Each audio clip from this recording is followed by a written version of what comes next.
বর্তমান নির্বাচন কমিশন এমনভাবে গঠন করা হয়েছে যে যাতে এই নির্বাচন কমিশন জাতীয় সংসদ নির্বাচন আয়োজনের সমর্থ না হয়।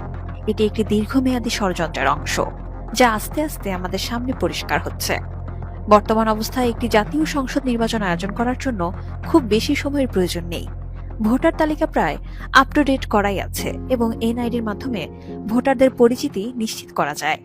মাত্র 17 লক্ষ নতুন ভোটারকে তালিকাভুক্ত করলেই ভোটার তালিকা আপ টু ডেট হয়ে যাবে এবং চূড়ান্ত ভোটার তালিকা প্রকাশ করা যাবে। মাঠ পর্যায়ে এ কাজের জন্য সুপারভাইজার সহ 1 লক্ষ কর্মী নিয়োগ দেওয়া হয়েছে, অর্থাৎ 1 সপ্তাহের মধ্যে 17 লক্ষ নতুন ভোটারকে তালিকাভুক্ত করা যায়। এই নির্বাচন কমিশন কিভাবে সময় ক্ষেপণ করছে তা দেখা যাক। 20 জানুয়ারি থেকে 5 ফেব্রুয়ারি পর্যন্ত বাড়ি বাড়ি গিয়ে ভোটার তালিকা যাচাই করার জন্য নির্ধারণ করা হয়েছিল। বাস্তবে 1% বাড়িতেও কেউ যায়নি, অথচ এই 2 সপ্তাহে সকল নতুন ভোটারকে তালিকাভুক্ত করা যেত। 3 ফেব্রুয়ারি রাজধানীর রামপুরার ওয়াবদা রোডে সরজমিনে গিয়ে জানা যায় তথ্য সংগ্রহকারীরা এই এলাকায় বাড়ি বাড়ি আসেননি।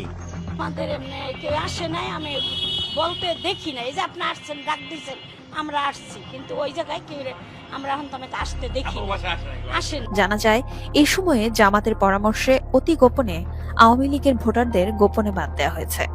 ভোটার তালিকা প্রকাশিত হওয়ার পর এই বিষয়টি স্পষ্ট হবে। কেন সময় ক্ষেপণ? আসলে অবৈধ ইউনূসের সরকার কোনো নির্বাচন করতে চায় না, কিন্তু পশ্চিমা ও অন্যান্য দেশ বাংলাদেশে একটি ইনক্লুসিভ সংসদ নির্বাচনের জন্য চাপ অব্যাহত রেখেছে।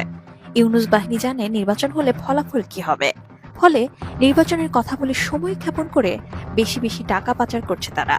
আসুন দেখি কাদের নিয়ে এই নির্বাচন কমিশন গঠন করা হয়েছে। প্রধান নির্বাচন কমিশনার নাসির উদ্দিন ট্যাক্স আইন ছাড়া অন্য কোনো আইনে কোনো দায়িত্ব পালন করেননি। এখানে প্রয়োজন নির্বাচন সংক্রান্ত আইন, ফৌজদারি আইন জানা লোক।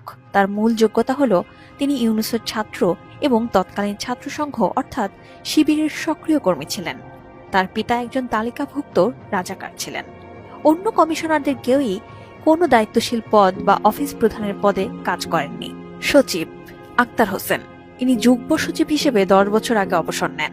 বর্তমানে তাকে সিনিয়র সচিব হিসেবে চুক্তিভিত্তিক নির্বাচন কমিশনের সচিব নিয়োগ করা হয়েছে। জামাতের সুনির্দিষ্ট চাহিদার ভিত্তিতে তাকে এই পদে নিয়োগ করা হয়। তিনি কোনোভাবেই এই দায়িত্ব পালনের সমর্থ নন। কমিশনের সাম্প্রতিক সভায় তার অসহায়ত্ব স্পষ্ট হয়েছে। তিনি 2 জন জুনিয়র অতিরিক্ত সচিব পর্যায়ের কর্মকর্তার আদেশ পালন করেন মাত্র। অতিরিক্ত সচিব 1 আলী নেওয়াজ, ইনি 13 দিনে 3টি প্রমোশন পেয়ে অতিরিক্ত সচিব হয়েছেন। ইনিও একজন সক্রিয় শিবির কর্মী ছিলেন। কেরানীগঞ্জের এসিলেন্ট থাকা অবস্থায় তার বিরুদ্ধে কোটি কোটি টাকা দুর্নীতির প্রমাণ